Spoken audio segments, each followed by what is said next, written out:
Fran. Quite a second half for Peyton there. Yeah, the only thing close to it that I've seen, Utah had 30 in the first half at Iowa State a couple years ago, more than a couple years ago. But, he made big shots in the second half that just changed everything. What got him going, do you think? Well, we wanted to get him going, so we tried to run some stuff for him. But the way they play defense, it has to happen naturally. You got to move it. You got to push it in transition. You got some there. We did run some stuff for him, so we got some stuff there. But for the most part, we just got to move it, and find him and understand, like, we're trying to get it to him. Friend, you guys are down 15. Where's the resiliency come from for this team? Well, there was plenty of time.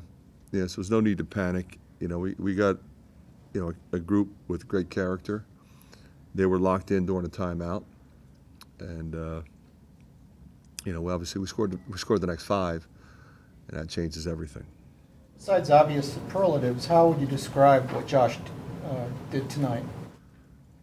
He was exhausted. I mean, he played as hard as he could every possession at both ends of the floor, and made phenomenal decisions, made big shots, made big plays. I mean, he was really, really special. And what did he play? 44 minutes, almost 45. So, steals, assists, rebounds. That's who he is. He made the jump from freshman to sophomore, but what allowed him to make the jump again from sophomore to junior? Well, I mean, he's really healthy, and he's stronger, he's lifted, he's older, he's seen it. I mean, there's no substitute for that in this league, at this level. Because a lot of times, like, a lot of these guys are transfers, but they've been around. Like, they know what they're doing. And Fred's done a really good job of blending those guys that came from a lot of different places. And not easy to do sometimes, but if you have a mature group, you got a chance to be special. Josh just never seems to get sped up, never seems to get rattled, just kind of plays at his own pace. I mean, how much of an asset is that, and how much can you really teach into that, and how much is just kind of within himself? Yeah, that's just who he is. He's always played that way. He played that way in high school. He played that way in AAU. I remember watching him and thinking, this guy is like the real deal. Like, and he was, fairly heavily recruited, but I think he was under-recruited for as good as he is. But again, he didn't care. He was just playing.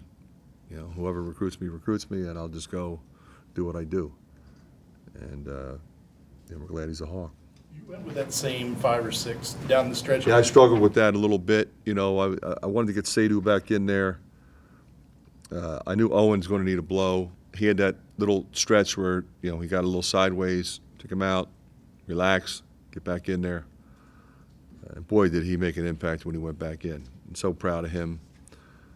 Both ends, because they're pretty good at getting downhill. They got a number of different guys that can get downhill, and they run a lot of really good actions, whether it's handoffs, ball screens, rescreens, Detroit action, and puts a lot of pressure on the 5-man, and he did a really good job. Especially in overtime, it seems like he really was a big difference maker on the defensive end. And he had 4 fouls, ended up with his 5th, but he was really good before that. What happened to Thelwell?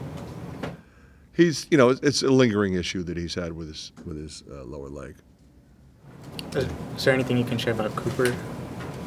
Same health issue that he's had before. So that's going to be day to day, week by week. Josh said you guys tried to foul at the end of regulation. He said he felt like he fouled him.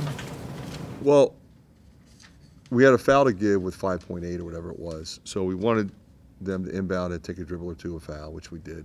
And it was going to foul right away. Williams kind of caught it on the run. So we kind of hit him, but then it's like, okay, what if he pulls? No, I don't want a 4-point play. So we should have fouled him on a catch. But, it's unfortunate. He wanted to foul. He thought he fouled.